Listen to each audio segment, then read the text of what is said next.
Chapter 2. Contents of the Gita summarized. Sanjay said, seeing Arjuna full of compassion, his mind depressed, his eyes full of tears, Madhusudana, Krishna, spoke the following words. The Supreme Personality of Godhead said, my dear Arjuna, how have these impurities come upon you? They are not at all befitting a man who knows the value of life. They lead not to higher planets, but to infamy. O son of Pratha, do not yield to this degrading impotence. It does not become you. Give up such petty weakness of heart and arise, O chastiser of the enemy. Arjuna said, O killer of enemies, O killer of Madhu, how can I counterattack with arrows in battle men like Bhishma and Drona who are worthy of my worship? It would be better to live in this world by begging than to live at the cost of the lives of great souls who are my teachers. Even though desiring worldly gain, they are superiors. If they are killed, everything we enjoy will be tainted with blood. Nor do we know which is better, conquering them or being conquered by them. If we kill the sons of Dhritarashtra, we should not care to live. Yet they are now standing before us on the battlefield. Now I am confused about my duty and have lost all composure because of miserly weakness. In this condition, I am asking you to tell me for certain what is best for me. Now I am your disciple and a soul surrendered unto you. Please instruct me. I can find no means to drive away this grief which is drying up my senses. I will not be able to dispel it even if I win a prosperous, unrivaled kingdom on earth with sovereignty like the demigods in heaven. Sanjay said, having spoken thus, Arjuna, chastiser of enemies, told Krishna, Govinda, I shall not fight, and fell silent. O descendant of Bharata! At that time, Krishna, smiling in the midst of both the armies, spoke the following words to the grief-stricken Arjuna. The Supreme Personality of Godhead said, while speaking learned words, you are mourning for what is not worthy of grief. Those who are wise lament neither for the living nor for the dead. Never was there a time when I did not exist, nor you, nor all these kings, nor in the future shall any of us cease to be. As the embodied soul continuously passes in this body from boyhood to youth to old age, the soul similarly passes into another body at death. A sober person is not bewildered by such a change. O son of Kunti, the non-permanent appearance of happiness and distress and their disappearance in due course are like the appearance and disappearance of winter and summer seasons. They arise from sense perception, O scion of Bharata, and one must learn to tolerate them without being disturbed. O best among men, Arjuna, the person who is not disturbed by happiness and distress and is steady in both is certainly eligible for liberation. Those who are seers of the truth have concluded that the non-existent, the material body, there is no endurance, and of the eternal, the soul, there is no change. This they have concluded by studying the nature of both. That which pervades the entire body you should know to be indestructible. No one is able to destroy that imperishable soul. The material body of the indestructible, immeasurable, and eternal living entity is sure to come to an end. Therefore fight, O descendant of Bharata. Neither he who thinks the living entity the slayer, nor he who thinks it slain is in knowledge, for the self slays not nor is slain. For the soul there is neither birth nor death at any time. He has not come into being, does not come into being, and will not come into being. He is unborn, eternal, ever existing, and primeval. He is not slain when the body is slain. O Partha, how can a person who knows that The soul is indestructible, eternal, unborn, and immutable. Kill anyone or cause anyone to kill. As a person puts on new garments, giving up old ones, the soul similarly accepts new material bodies, giving up the old and useless ones. The soul can never be cut to pieces by any weapon, nor burned by fire, nor moistened by water, nor withered by the wind. This individual soul is unbreakable and insoluble, and can be neither burned nor dried. He is everlasting, present everywhere, unchangeable, immovable, and eternally the same. It is said that the soul is invisible, inconceivable, and immutable. Knowing this, you should not grieve for the body. If, however, you think that the soul or the symptoms of life will always be born and die forever, you still have no reason to lament, O mighty armed. One who has taken his birth is sure to die, and after death one is sure to take birth again. Therefore, in the unavoidable discharge of your duty, you should not lament. All created beings are unmanifested in their beginning, manifest in their interim state, and unmanifested again when annihilated. So, what need is there for lamentation? Some look on the soul as amazing, some describe him as amazing, some hear of him as amazing, while others, even after hearing about him, cannot understand him at all.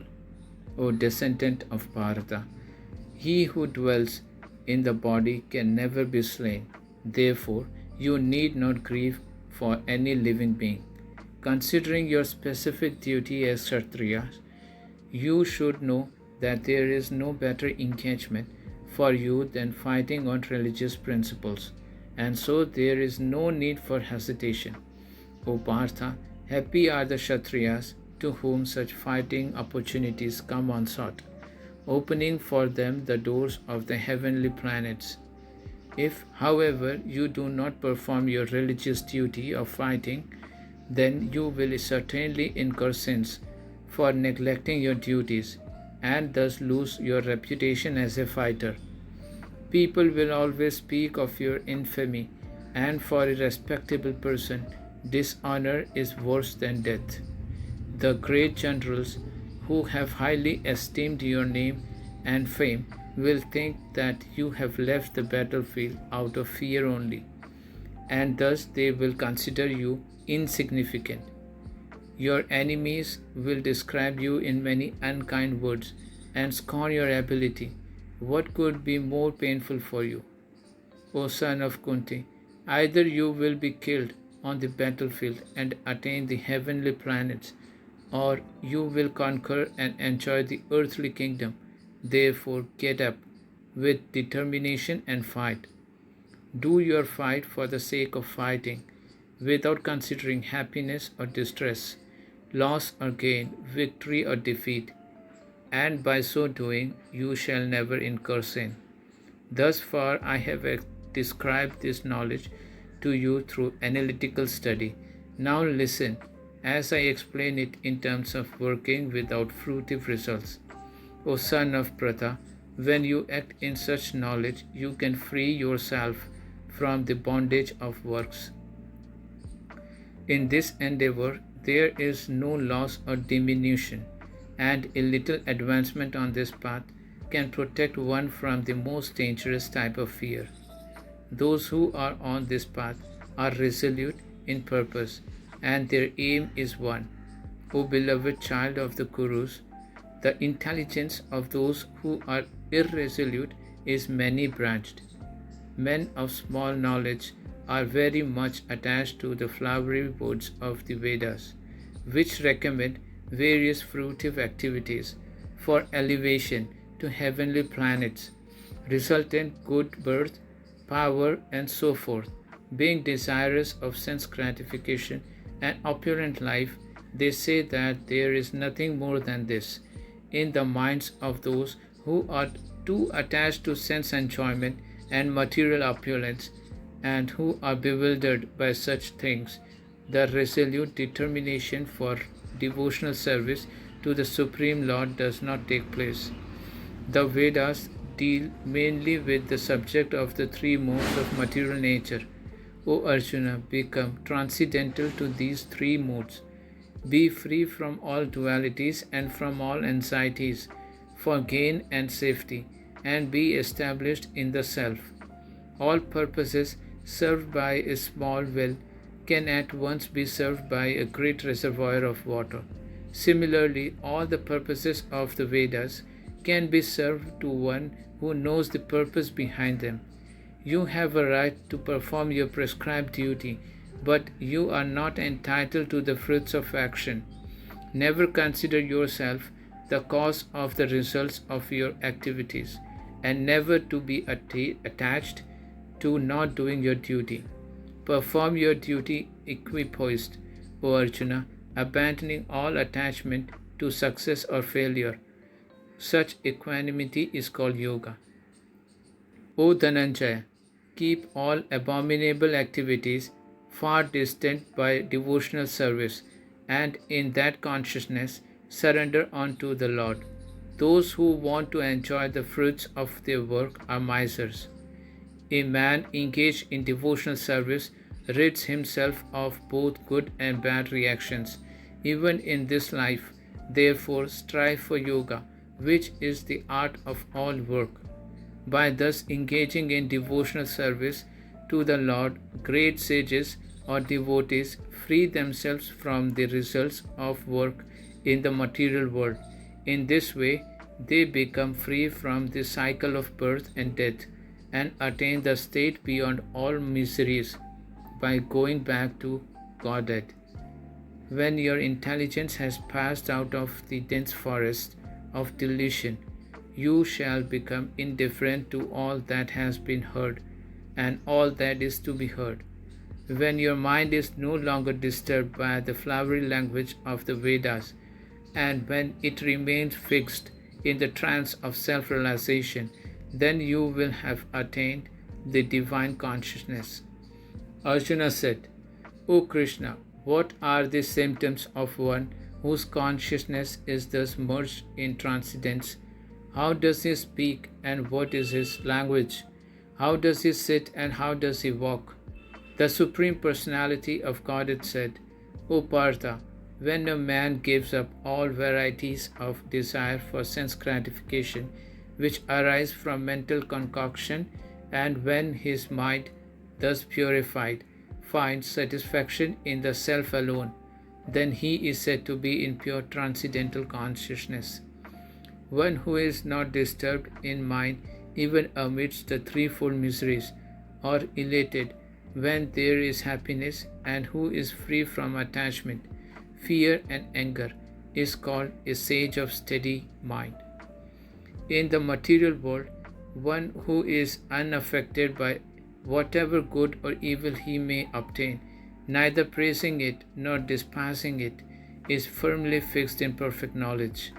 One who is able to withdraw his senses from sense objects, as the tortoise draws its limbs within the shell, is firmly fixed in perfect consciousness.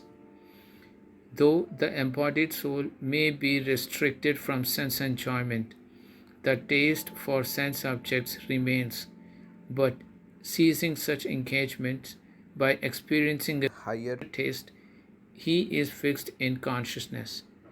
The senses are so strong and impetuous, O Arjuna, that they forcibly carry away the mind, even of a man of discrimination who is endeavoring to control them. One who restrains his senses, keeping them under full control, and fixes his consciousness upon me, is known as a man of steady intelligence. While contemplating the objects of the senses, a person develops attachment for them, and from such attachment, lust develops, and from lust, anger arises. From anger, complete delusion arises, and from delusion, bewilderment of memory. When memory is bewildered, intelligence is lost, and when intelligence is lost, one falls down again into the material pool. but a person free from all attachment and aversion and able to control his senses through regulative principles of freedom can obtain the complete mercy of the Lord.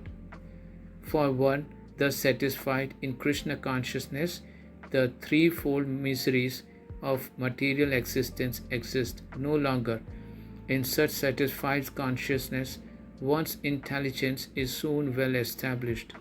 One who is not connected with the Supreme in Krishna consciousness can have neither transcendental intelligence nor a steady mind, without which there is no possibility of peace. And how can there be any happiness without peace? As a strong wind sweeps away a boat on the water, even one of the roaming senses on which the mind focuses can carry away a man's intelligence. Therefore, O mighty armed, one whose senses are restrained from their objects is certainly of steady intelligence. What is night for all beings is the time of awakening for the self-control, and the time of awakening for all beings is night for the introspective sage.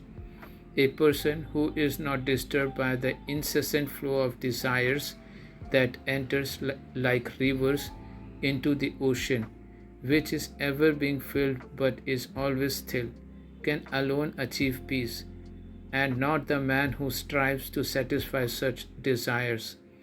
A person who has given up all desires for sense gratification, who lives free from desires, who has given up all sense of proprietorship and is devoid of false ego, he alone can attain real peace. That is the way of the spiritual and godly life, after attaining which a man is not bewildered. If one is thus situated, even at the hour of death, one can enter into the kingdom of God.